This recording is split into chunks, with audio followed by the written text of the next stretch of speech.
سب سے پہلے ہم بات کرتے ہیں کہ ڈرائیونگ لائسنس کے حوالے سے، کیونکہ آج کل کافی سارے ایشوز بن چکے ہیں ڈرائیونگ لائسنس کے حوالے سے۔ کسی بھی قسم کا پولیس کا کہیں پر بھی کوئی ناکہ لگا ہو تو سب سے پہلے آپ سے ڈرائیونگ لائسنس پوچھا جاتا ہے۔ اچھا، اب کچھ لوگ ہوتے ہیں جن کی جیب میں ڈرائیونگ لائسنس موجود ہوتا ہے، اور کچھ لوگ اس طرح کی قیمتی چیزیں اپنی جیب میں نہیں رکھتے، کیونکہ آج کل ڈیجیٹل کا زمانہ ہے، تو وہ کہتے ہیں کہ سر ہمارا ڈرائیونگ لائسنس بنا ہوا ہے، آپ چیک کر لیں۔ تو اس حوالے سے بات کریں گے، کیونکہ جہاں پر بھی ٹریفک وارڈن والے کھڑے ہوتے ہیں تو آپ سے کہتے ہیں کہ بھئی ہمیں بائی ہینڈ آپ لوگ دکھائیں کہ آپ کے پاس ڈرائیونگ لائسنس بنا ہوا ہے۔ تو اب آپ نے کرنا یوں ہے کہ اب آپ کو جیب میں ڈرائیونگ لائسنس رکھنے کی ضرورت نہیں۔ اگر کہیں پر بھی پولیس آپ کو روکتی ہے، ٹریفک وارڈن آپ کو روکتا ہے اور آپ سے ڈرائیونگ لائسنس مانگا جاتا ہے، تو آپ نے کرنا یوں ہے کہ آپ نے بس اپنے موبائل میں ایک ویب سائٹ اوپن کرنی ہے جس کا نام DLIMS ہے، یعنی کہ driving licence information management system. آپ نے اس کو ڈاؤن لوڈ کر لینا ہے۔ اس کے بعد یہاں پر آپ نے اپنا آئی ڈی کارڈ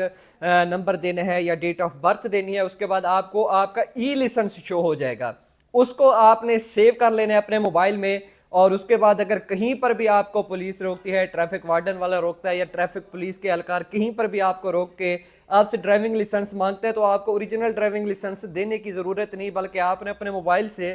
صرف یہی چیز ان کو دکھانی کہ سر میرا ڈرائیونگ لائسنس بنا ہوا ہے، یہ میرے موبائل میں چیک کریں۔ آپ نے اپنا ای لائسنس جو ڈاؤن لوڈ کیا ہوا ہے آپ نے صرف وہی دکھانا ہے۔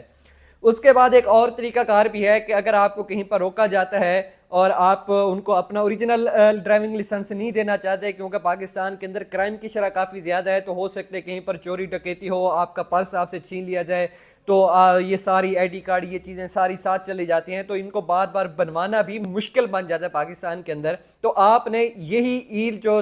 لائسنس تھا، آپ نے اسی کو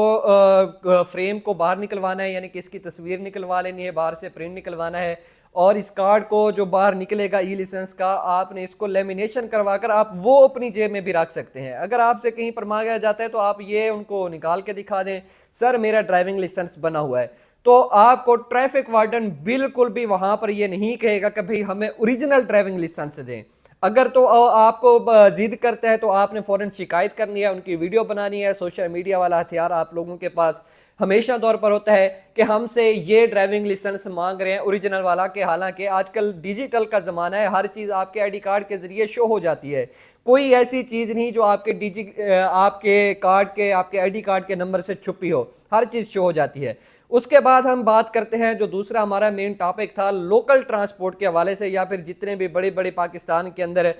بسیں چل رہی ہیں، تو کرایوں کے حوالے سے کافی شہریوں کو شکایات موصول ہوتی ہیں کہ فلاں بس والے نے یا فلاں کمپنی کی بس والے نے، چاہے وہ لوکل ٹرانسپورٹ ہو یا کوئی بڑا ٹرانسپورٹ والا ہو، انہوں نے ہم سے زیادہ کرایہ وصول کیا ہے۔ یہ شکایات آپ لوگوں نے بھی کی ہوگی، اور آپ کی بھی اکثر بس مالکان کے خلاف یا کنڈکٹر کے خلاف یا ڈرائیور کے خلاف آپ نے یہ بات کی ہوگی کبھی نہ کبھی کبھار، کے جب آپ فیملی کے ساتھ جاتے ہیں تو یہ بدتمیزی ضرور کرتے ہیں، آپ سے زیادہ چارج کرتے ہیں آپ کو، اور آپ سے زیادہ پیسے لیے جاتے ہیں۔ اس حوالے سے بھی پنجاب حکومت نے ایک نمبر دیا ہے 1071۔ اگر کہیں پر بھی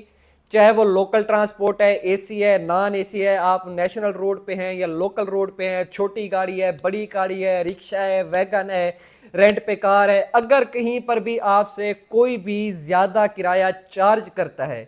1071 پر آپ نے کال کرنی، اور کال کرنے کے بعد یہ بالکل فری کال ہوگی، آپ نے اپنی شکایت پنجاب حکومت کو درج کروانی ہے، بتانا ہے کہ ہم فلاں جگہ پر موجود ہیں، چاہے وہ بس کا ٹرمینل کیوں نہ ہو، کہ ہم فلاں جگہ پر موجود ہیں، یہ بس ہے، یہ بس نمبر ہے، یہ ڈرائیور ہے، یہ میرا مطلب جو معلومات آپ سے لی جائے وہ آپ نے بتانی ہے۔ اس کے بعد قانون کارروائی کرے گا کہ ہاں جی بھائی بس والے بتاؤ آپ نے زیادہ کرایہ کیوں چارج کیا، آپ کو کس نے اجازت دی کہ آپ نے اتنا کرایہ ان سے لینا ہے۔ تو پھر قانون کارروائی کرے گا، قانونی کارروائی ہوگی اس شخص کے خلاف، اور اس شخص کے لیے جو آپ سے زیادہ کرایہ وصول کر رہا ہوگا اس کو ساری زندگی کے لیے ایک سبق مل جائے گا کہ میں نے اب کسی بھی مسافر کے ساتھ نہ تو بدتمیزی کرنی ہے اور نہ ہی میں نے کسی مسافر سے زیادہ پیسے وصول کرنے ہیں۔ یہ چھوٹی چھوٹی باتیں ہمیشہ آپ کو آپ کے ذہن میں رہنی چاہیے کہ کہیں پر بھی اس طرح کی صورتحال یا وجوہات یا واقعات بن جاتے ہیں تو آپ کو یہ باتیں آپ کے ذہن میں ہونی چاہیے تاکہ آپ ان کا سامنا کر سکیں۔ اسی کے ساتھ اپنے میزبان کو دیجیے اجازت، اللہ نگہبان۔